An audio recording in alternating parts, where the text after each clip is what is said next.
Cápsulas de la gracia de Dios. Pequeñas dosis de la palabra para un espíritu con perspectiva de eternidad. Mateo 7, del 1 al 2. No juzguen para que nadie los juzgue a ustedes, porque tal como juzguen se les juzgará, y con la medida con que midan a otros se les medirá a ustedes. Amén. En este tema de juzgar a los demás, analizábamos que percibimos dos reacciones diferentes.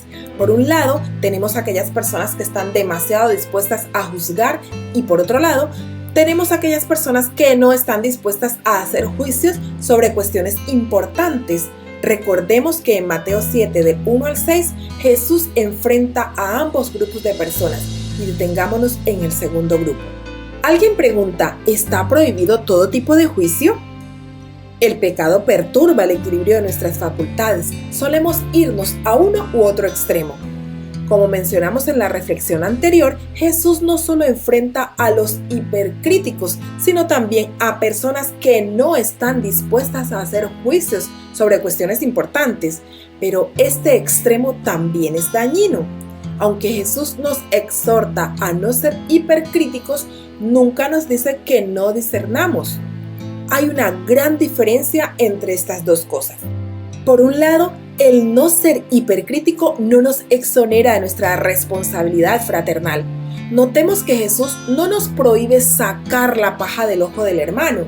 Nos manda a sacar primero la viga de nuestro propio ojo para luego poder sacar la paja del ojo del hermano.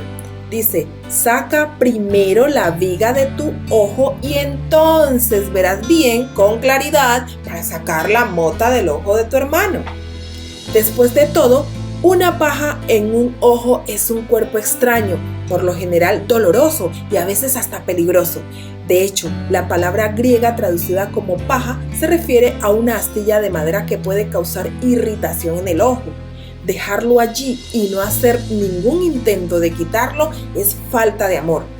De modo que no es el enfrentar el pecado de nuestros hermanos lo que Jesús prohíbe, sino esa actitud hipócrita de querer corregir a otros sin habernos corregido a nosotros mismos. ¿Qué hacer entonces frente a esto? En términos espirituales, lo que Jesús exige de nosotros es que nos consideremos a nosotros mismos, lo que nos permitirá ser compasivos y estar conscientes de los pecados propios para que, lejos de condenar a la persona, podamos ayudarla realmente.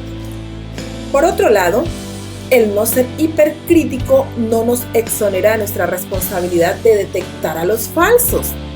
Después de todo lo dicho en los primeros 5 versículos, Jesús da extraordinaria declaración. Dice, no echéis lo santo a los perros ni las perlas a los cerdos.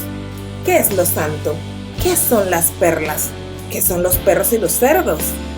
Lo santo y las perlas se utilizan para referirse a asuntos de gran valor y representan la verdad. Los perros y los cerdos se utiliza aquí para referirse a animales salvajes y agresivos. Por tanto, las palabras son usadas por Jesús de manera metafórica para referirse a cierto tipo de personas que reaccionan de manera agresiva a la verdad del Evangelio y la pisotean con desprecio. Dice, no deis lo santo a los perros ni echéis vuestras perlas delante de los cerdos, no sea que las pisoteen y se vuelvan y os despedacen. Amén. Sobre esto, algunos comentaristas dicen que los perros y los cerdos son nombres que Jesús utiliza para referirse a hombres que no tienen temor de Dios ni verdadera devoción, sino a aquellos que, mediante demostraciones claras, han manifestado un endurecido desprecio hacia Dios, de modo que su enfermedad parece incurable. Pero de manera más particular, entendemos que Jesús se refiere a los falsos maestros y profetas como ejemplo de este tipo de personas. Unos versos más adelante nos lo corrobora. Jesús nos exhorta a ejercitar el discernimiento espiritual para identificar por los frutos a los falsos profetas y maestros. Alguien pregunta, ¿qué hacer entonces frente a esta verdad? Debemos ejercitarnos en el discernimiento por el estudio de la palabra y el estudio de las personas. Debemos equilibrar esta verdad con la que hemos aprendido a amar a nuestros enemigos.